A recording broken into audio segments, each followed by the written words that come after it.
இன்றைய பதிவில் நாம் காண இருப்பது தஞ்சை புன்னைநல்லூர் மாரியம்மன். அழகாபுரி என்னும் தஞ்சையை தலைநகராக கொண்டு சோழ வம்சத்தார் ஆண்டனர். அழகாபுரி தஞ்சை என்று அழைக்கப்பட்டதற்கு காரணம் துஷ்ட சம்ஹார மூர்த்தியாகிய ஈஸ்வரன் தஞ்சன் என்னும் அரக்கனை கொன்றான்.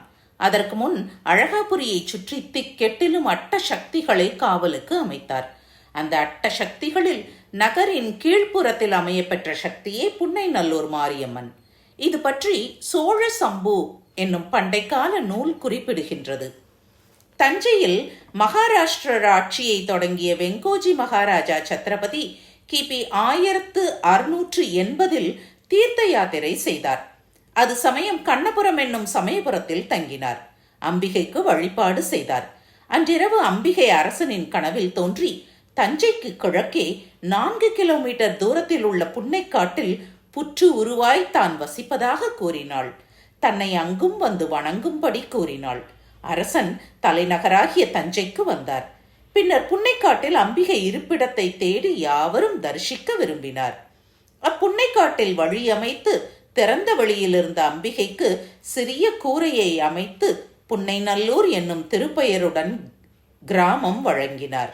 பின்னர் 1728 முதல் 1735 வரை ஆண்ட அவரது புதல்வர் தொளஜராஜா அரசர் அம்பிகையின் அருளில் மெய்மறந்தார்.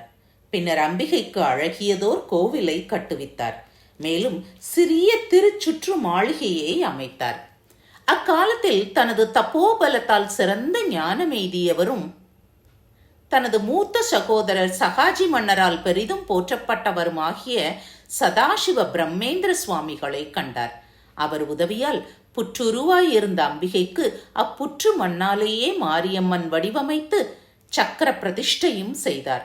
அன்று முதல் அம்பிகையின் அருளை பலரும் பெற்று வருகின்றனர். சரபோஜி மகாராஜா தம் முன்னோர்களின் கொடைத்தன்மைக்கு சற்றும் குறையாதவர். அவர் புன்னைநல்லூர் மாரியம்மன் ஆலயத்தில் செய்துள்ள சிறந்த திருப்பணிகள் பலவாகும். மகா மண்டபம், நர்த்தன மண்டபம், முன் கோபுரம், பெரிய திருச்சுற்று முதலியவற்றை கட்டுவித்தார்.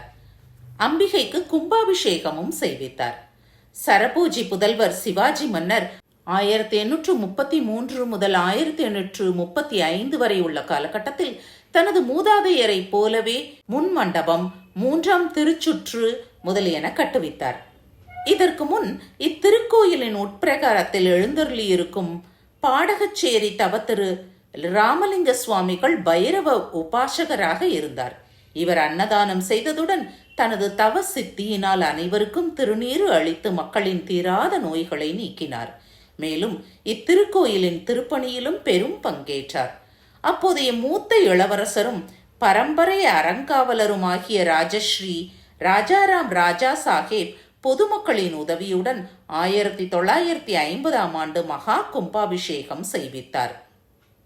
தற்பொழுது மருங்கை சிங்கவள நாடு கிராம மக்களால் ராஜகோபுரம் திருப்பணிக்கான வேலைகள் செயல்பட்டு வருகிறது. குழந்தைகள் மற்றும் பெரியவர்களுக்கு வைசூரி வார்க்கும் அது சமயத்தில் அம்பாளுக்கு பிரார்த்தனை செய்து உள் தொட்டி வெளித்தொட்டிகளில் நீர் நிரப்பினால் விரைவில் எந்தவித சிரமமும் இன்றி குணமடைந்து வருகிறது. இத்திருக்கோயில் தஞ்சை அரண்மனை தேவஸ்தானத்தைச் சேர்ந்த 88 திருக்கோவில்களில் ஒன்றாகும். மூலஸ்தான மாரியம்மன் புற்று மண்ணால் உருவாக்கப்பட்டது ஒரு தனி சிறப்பாகும். ஸ்ரீ சதாசிவ பிரம்மேந்திர சுவாமிகளால் மாரியம்மன் யந்திர பிரதிஷ்டை செய்யப்பட்டதாகும்.